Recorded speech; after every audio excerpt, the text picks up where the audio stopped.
Hello friends, welcome to optimistic studies. Optimistic studies में आप सभी का स्वागत है। हम देख रहे थे शैक्षिक मनोविज्ञान, एजुकेशनल साइकोलॉजी, और एजुकेशनल साइकोलॉजी में हमने स्टार्ट किया था बुद्धि टॉपिक, इंटेलिजेंस टॉपिक हमने स्टार्ट किया था। और यदि हम ओवरऑल अपनी एजुकेशनल साइकोलॉजी की बात करें तो ये हमारा लेक्चर नंबर 29 है। इससे पहले हमारे 28 लेक्चर्स एजुकेशनल साइकोलॉजी शैक्षिक मनोविज्ञान के हो चुके हैं। यदि आपने नहीं देखा है तो चैनल में प्लेलिस्ट बनी हुई है एजुकेशनल साइकोलॉजी नाम से, आप उसमें जाकर के देख सकते हैं।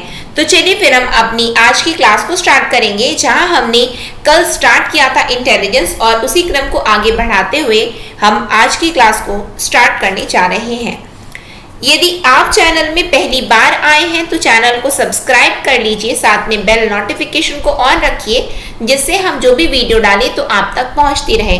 साथ में सेशन यदि आपको अच्छा लगे तो ज़रूर लाइक कीजिएगा, ज़्यादा से ज़्यादा लोगों तक शेयर ज़रूर कीजिए, जिससे ज़्यादा से ज़्यादा लोग इस फ्री क्लास का लाभ ले सकें।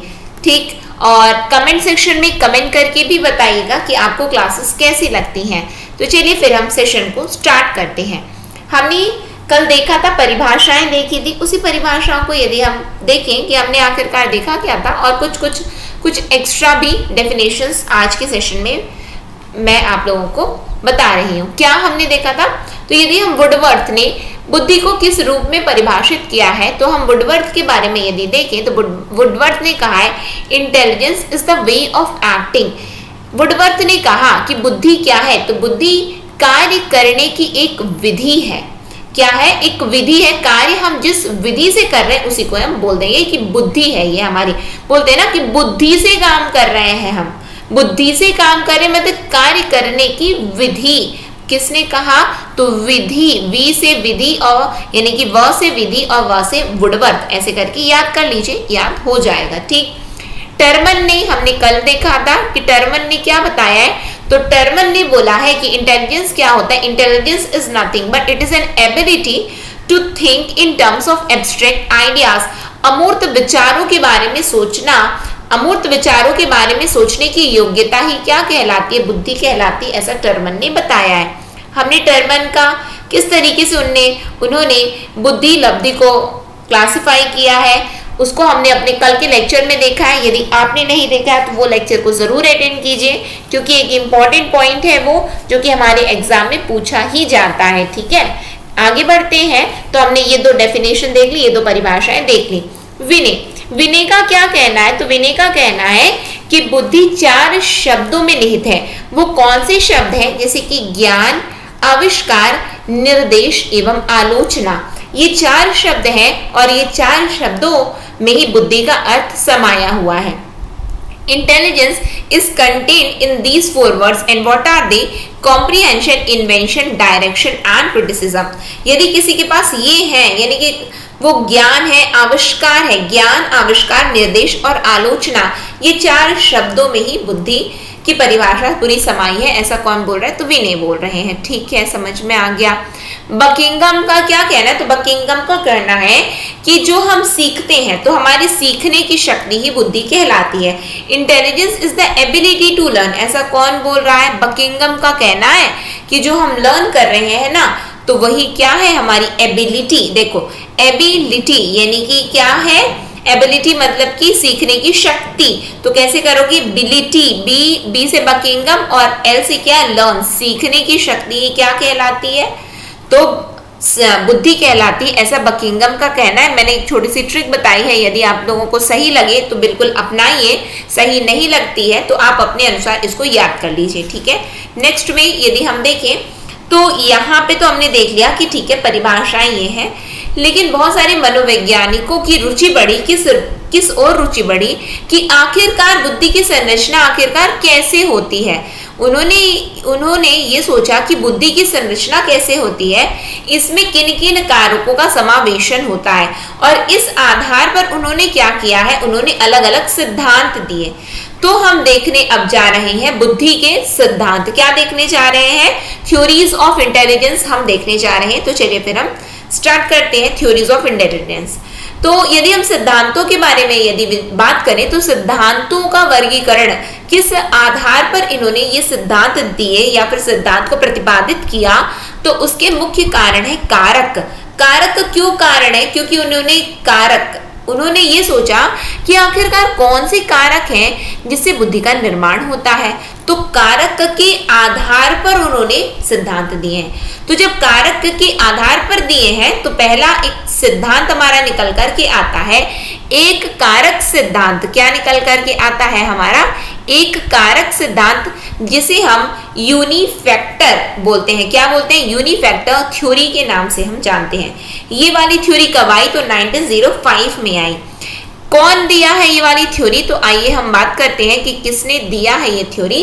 तो इसके प्रतिपादक कौन है? तो प्रतिपादक है फ्रांस के मनोवैज्ञानिक अल्फ्रेड बिने। कौन है? अल्फ्रेड बिने। अल्फ्रेड बिने कौन है? अल्फ्रेड बिने इसके प्रतिपादक है। किसके प्रतिपादक? तो एक कारक सिद्धांत यूनिफैक्टर थ्योरी किसने प्रपोज किया है? तो यूनिफैक्टर थ्योरी दिया है अल्फ्रेड बिने ने। ठीक है, बिने ने तो दिया, लेकिन टर्मन, जो कि कहाँ के? टर्मन अमेरिका के, और स्टर्न ने इसका समर्थन किया है। ठीक है, और उन्होंने बुद्धि को एक अखंड या फिर हम बोल सकते अविभाज्य इकाई माना है। अविभाज्य इकाई मतलब कि हम जिसका विभाजन नहीं कर सकते, अखंड है ये। आप इसको छोटे छोटे पार्ट में तोड़ नहीं सकते हो, ये ऐसा इनका कहना है। यूनिफैक्टर थ्योरी के अंतर्गत इस वीकेंड से हम क्या बोल सकते हैं, इस विचारधारा को माना जाता है। ठीक है, बिल्कुल सही है।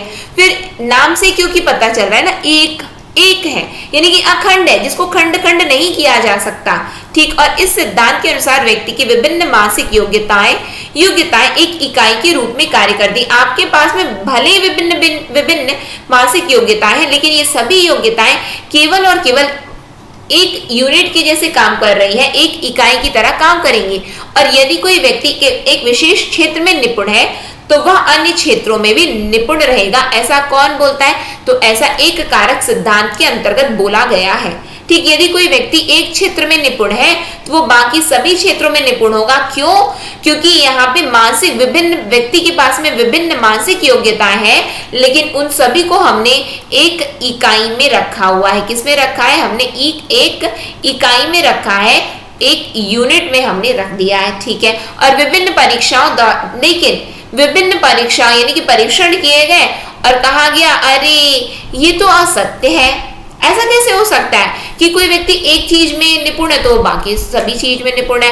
तो इसका परीक्षण भी हुआ, लेकिन बोले कि नहीं आप लोग जो बोल रहे हो ना, सब गलत सलत बोल रहे हो, बिल्कुल गलत हो आप लोग, ऐसा सत्य नहीं है, ये असत्य सिद्ध हो गया है। ठीक है, याद रखिएगा, ये असत्य सिद्ध हो गया। ठीक है, इसके बाद निकल करके आता है two factor theory. Two factor theory, द्विकारक सिद्धांत। द्विकारक सिद्धांत क्या होता है? तो द्विकारक सिद्धांत के प्रतिपादक कौन है? तो ब्रिटेन के स्पीयरमैन है। कौन है? ब्रिटेन के स्पीयरमैन इसके प्रतिपादक हैं। और उनका क्या कहना है कि जो हमारी बुद्धि है ना, उसकी संरचना दो कारकों की वजह से होती है। तो बोला गया अच्छा ये तो बताओ कौन से दो कारक है? तो उन्होंने बताया कि पहला जो कारक है ना वो सामान्य कारक है, और जो दूसरा कारक है ना वो विशिष्ट कारक है। बोले अच्छा, सामान्य कारक मतलब कि जो एक कारक होता है जनरल फैक्टर, जिसको हम जी फैक्टर बोलते हैं, और दूसरा जो विशिष्ट कारक है वो है स्पेसिफिक फैक्टर, जिसको हम एस फैक्टर बोलते हैं। तो इन्होंने दो फैक्टर बता दिया, लेकिन इससे पहले जो यूनिफैक्टर थ्योरी थी उन्होंने तो बोला था केवल और बुद्धि की संरचना ना केवल और केवल एक कारक की वजह से होती है। हमारे पास भले विभिन्न मानसिक योग्यताएं होंगी, लेकिन ये सभी ना केवल और केवल एक इकाई के अंतर्गत आती हैं। लेकिन बोले अरे यार गलत सलत बताते हो। बोले कोई बात नहीं, हम और देखेंगे। तो इन्होंने स्पीयरमैन जी ने क्या किया? इन्होंने टू फैक्टर थ्योरी दे दिया। ठीक है, तो बोला इन्होंने क्या बोला कि ना दो कारक होते हैं, बुद्धि की संरचना दो कारकों की वजह से होती है। और वो कौन कौन से फैक्टर हैं? तो दो कारकों की यदि आप बात करोगे ना तो दो कारक होते हैं, एक होता है जी फैक्टर और एक होता है एस फैक्टर। अच्छा जी क्या है? अरे ये तो सामान्य है। सामान्य है क्या है? सामान्य जनरल है। और एस क्या है? तो स्पेसिफिक है, विशिष्ट है। ठीक है, लेकिन ये तो बता दो इनका अर्थ क्या होता है। तो आइए हम जान लेते हैं कि इनका अर्थ क्या होता है। यदि हम सामान्य कारक की बात करें ना, यदि हम जनरल फैक्टर जी फैक्टर की बात करें तो इसका अर्थ क्या होता है? इसका अर्थ होता है कि सभी व्यक्तियों में कार्य करने की एक सामान्य योग्यता होती है, यानी कि जिसको हम जनरलाइज्ड कर देते हैं, सामान्य रूप से जिसको हम बोलते हैं। ठीक है, तो जो सामान्य कार्य क्षमता है ना, वही किसके अंतर्गत आती है? तो सामान्य कारक के अंतर्गत आती है। इसका क्या अर्थ हुआ? इसका ये अर्थ हुआ कि प्रत्येक व्यक्ति कुछ सीमा तक प्रत्येक कार्य कर सकते हैं, यानी कि हर एक व्यक्ति ये कार्य को कर सकता है, प्रत्येक सीमा तक वो कार्य को कर सकता है। वो है जनरल फैक्टर, सामान्य कारक। ठीक है, जैसे कि पढ़ाई की बात है, पढ़ाई की बात मतलब हर कोई, भले कोई फर्स्ट आ रहा है लेकिन कोई भले मतलब कि फर्स्ट नहीं आ रहे, वो पीछे से फर्स्ट आ रहे हैं, लेकिन पढ़ तो रहे हैं ना। एक मतलब एक जनरलाइज्ड टर्म में हम बोल सकते कि हाँ पढ़ रहे हैं। तो कुछ हद तक, कुछ सीमा तक प्रत्येक कार्य को करेगा, लेकिन कुछ विशेषताएं पाई गई हैं जी फैक्टर के अंतर्गत, और स्पीयरमैन ने वो विशेषताएं बताई हैं। क्या बताई है? ध्यान से सुनिएगा। स्पीयरमैन ने जी कारक, जिसको हम जनरल फैक्टर बोलते हैं, तो उसको ना मानसिक ऊर्जा कहा है। क्या बोला है इन्होंने? ये ना कुछ नहीं बल्कि मेंटल एनर्जी है, मानसिक ऊर्जा है। ठीक है, अर्थात सभी मानसिक कार्य के लिए जी फैक्टर अनिवार्य है, और इसकी मात्रा अलग अलग व्यक्तियों में ना अलग अलग होती है। बोले ये इसकी जो मात्रा होती है ना, जो सामान्य कारक है ना, तो इसकी मात्रा ना अलग अलग व्यक्तियों में अलग अलग होगी। कैसे अलग अलग होगी? क्योंकि यह कारक ना व्यक्ति में जन्मजात होते हैं, जन्म से आ जाते हैं। ठीक है, जन्म से आ गया, इंपॉर्टेंट पॉइंट है, ध्यान रखिएगा। और यह व्यक्ति में सदैव एक सा रहता है, क्योंकि अपरिवर्तनीय है। ये जो कारक है जन्मजात है और अपरिवर्तनीय, एक बार आगे मतलब एक बार, ठीक है, ये अब परिवर्तन नहीं होगा।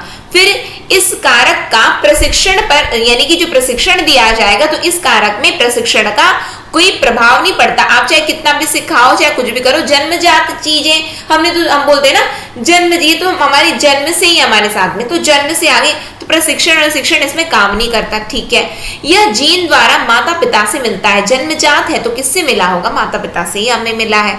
ठीक है, बिल्कुल सही है। लेकिन जो सबसे इंपॉर्टेंट बात यहाँ पे यदि हम देखें, तो प्रत्येक व्यक्ति में ये क्या है? अलग अलग होती है। ठीक है, लेकिन निश्चित मात्रा में होती है। क्या होती है? निश्चित मात्रा में होती है, अर्थात किसी भी मानसिक क्षमता अधिक तो किसी में कम हो सकती है, यानी कि मात्रा तो होती है, अलग अलग होगी, तो किसी में अधिक, किसी में, जैसे कि मैंने बताया ना, कोई बच्चा बहुत होशियार है, फर्स्ट आता है, लेकिन कोई बच्चा वो आगे से आता है, लेकिन कोई बच्चा ऐसा है ना कि पढ़ता तो है, ऐसा तो है ना बिल्कुल नहीं पढ़ रहा है, लेकिन वो पीछे से फर्स्ट आता है, कोई दिक्कत नहीं ना, पढ़ तो रहा है ना, मतलब कुछ तो कर ही रहा है ना, तो बस वही है, किसी में ज्यादा तो किसी में कम है। ठीक है, यह जिस व्यक्ति में जितना अधिक होता है उतना ही अधिक वह सफल होता है। क्यों? क्योंकि वो ज्यादा उसको यूज कर रहा है। ठीक है, तो वो ज्यादा अधिक सफल हो रहा है। एक व्यक्ति को फर्स्ट आना है, लेकिन उसको पीछे से ही आना है, फर्स्ट आगे से आना ही नहीं, कोई दिक्कत नहीं। फिर लेकिन इसका स्थानांतरण हो सकता है। क्या हो सकता है? इसका स्थानांतरण हो सकता है। ये तो आपको, हाँ, अब हमको याद क्या क्या करना है? हमको ये याद करना है, जन्मजात है, अपरिवर्तनीय है, प्रशिक्षण का कोई प्रभाव नहीं पड़ेगा, माता पिता के द्वारा हमें मिला। फिर उसके बाद ये जितना अधिक होता है व्यक्ति उतना ही सफल होता है, और लास्ट में बात निकल करके आती है कि इसका स्थानांतरण हो सकता है। ठीक है, ये हमने जनरल फैक्टर देख लिया। फिर उसके बाद विशिष्ट कारक, स्पेसिफिक फैक्टर को बताया गया है। तो स्पेसिफिक फैक्टर होता है जो स्पेसिफिक वर्क से रिलेटेड हो, यानी कि ये कारक क्या है? जो विशिष्ट कार्यों के लिए होते हैं, तो उसको ही हम बोलेंगे कि ये विशिष्ट कारक है। इसका मतलब क्या हुआ कि ये व्यक्ति में इसकी विशेषताएं देखें तो ये व्यक्ति में जन्मजात नहीं होता, लेकिन वो क्या था? जन्मजात था। इसको अर्जित किया जाता है, जिस किसी को अर्जित किया जाता है, यानी कि उसमें हमने क्या किया है? उसमें हमने प्रशिक्षण लिया है, अर्जित किया गया, वो तो जन्मजात था। ठीक है, अतः यह शिक्षण या अनुभवों द्वारा बढ़ाया जा सकता है। जैसे कोई व्यक्ति ट्रेनिंग पाकर सिंगर बन सकता है, ट्रेनिंग कर लिया हमने, बहुत अच्छे सिंगर बन गए, डांसर बन गए। ठीक है, तो बस वही है, अर्जन किया हमने, प्रशिक्षण प्राप्त किया, लेकिन उस पर क्या था? प्रशिक्षण का कोई असर नहीं पड़ता था। इसमें प्रशिक्षण का असर ही असर पड़ रहा है, हम बन गए सिंगर। ठीक है, फिर यह कारक अनेक और एक दूसरे से स्वतंत्र होता है, अर्थात यदि किसी व्यक्ति को गाना आता है तो इसके साथ साथ उसे चित्रकारी भी आ सकती, बोले ना स्पेसिफिक चीज है, विशिष्ट है, तो ठीक है ना।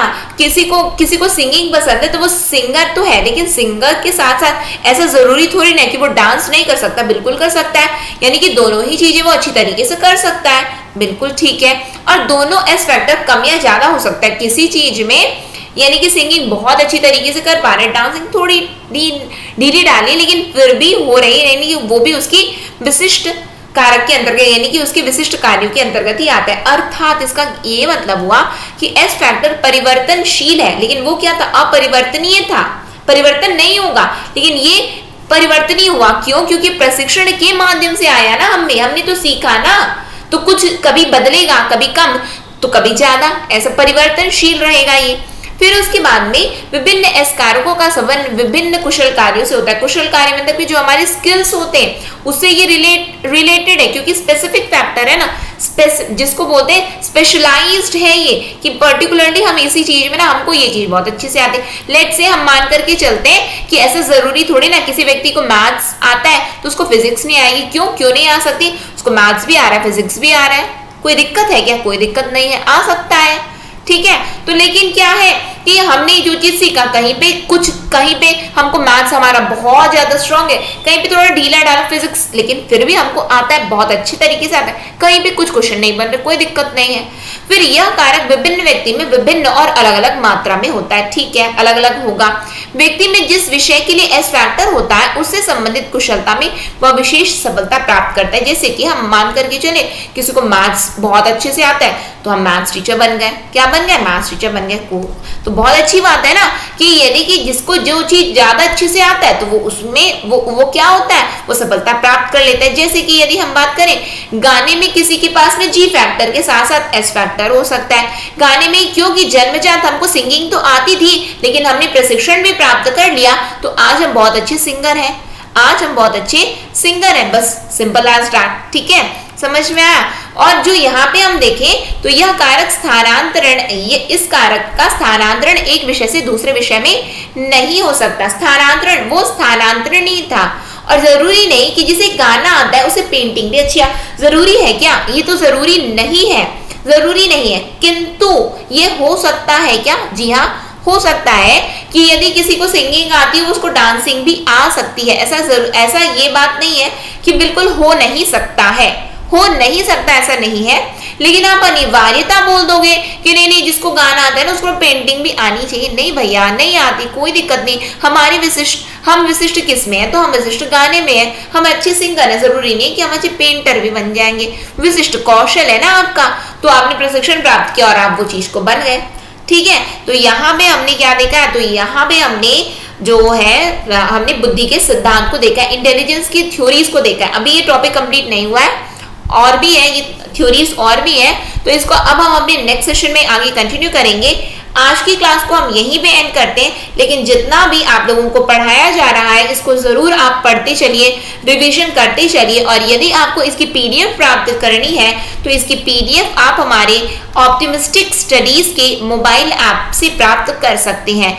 ऑप्टिमिस्टिक स्टडीज के मोबाइल ऐप को डाउनलोड आप कहां से करेंगे? तो इस वीडियो के डिस्क्रिप्शन बॉक्स में लिंक दी गई है, कमेंट सेक्शन में भी जो लिंक पिंड है वो हमारे मोबाइल ऐप की लिंक है, वहां से आप क्लिक करेंगे तो मोबाइल ऐप डाउनलोड होगा, वहां से आप इसकी पीडीएफ को प्राप्त कर सकते हैं।